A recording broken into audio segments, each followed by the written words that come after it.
Now, your Super Doppler 10 forecast with meteorologist Jeremy Wheeler.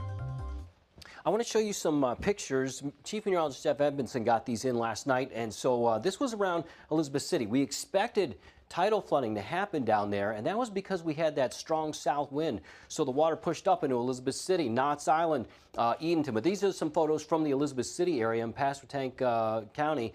And yeah, I mean, it was pretty bad down that way. Now that flooding should go down today, but there'll be a little bit of tidal flooding up to moderate levels on the sound side of the Outer Banks and Accomack County on the bay side.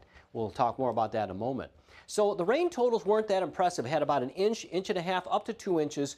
I think what happened was that wind stopped the rain from getting in the rain gauges. But these are the official reports. I think we know we did have some heavy rain there for a time, but the heaviest rain was brief last night, so I will say that. Now, we did have damage reports all over the place. We had some in the Hampton Roads, some in the Chesapeake, Virginia Beach, Hampton, Elizabeth City, out towards, Gloucester. We had some Eastern Shore and plenty over northeast North Carolina. And I think we're going to get more reports this morning as people wake up and realize that, that there's damage out there. Now, the worst of the weather is gone. We did have very strong winds ahead of this cold front. Now the front's offshore, but behind it, we're not done yet with the wind. Winds will still gust at 30 miles an hour today. The low will slowly move away. They've had a lot of snow to the north. We're not getting that, but we are getting a few showers right now, and they're going to move out.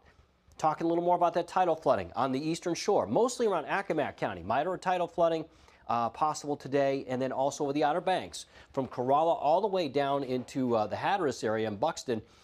This will be sound side flooding now to 3 p.m. We're getting a little ocean overwash because the waves are running about 10 feet down that way.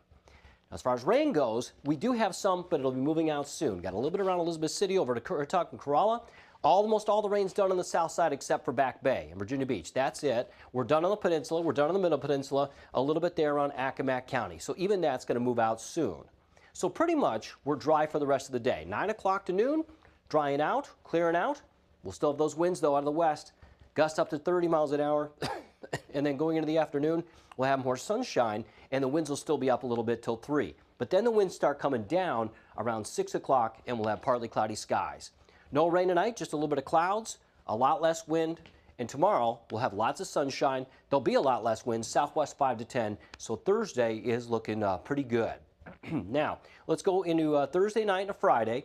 This is our long-term forecast. We got dry weather in the morning. But late in the day, probably towards the evening, we'll have some showers and then a lot of rain again Friday night and Saturday morning. Now, it's not going to be as bad as last time, as yesterday, but we will still have some wind coming in with this one too. So stay tuned for updates on that. Today, highs in the 50s, isolated showers moving out, and then we're going to be dry and windy the rest of the day.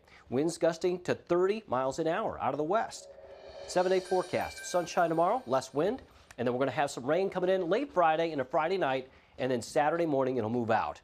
Highs will be mainly in the 50s, and the wind will be up a little bit Friday into Saturday, too. Not as strong as yesterday, but still, some wind.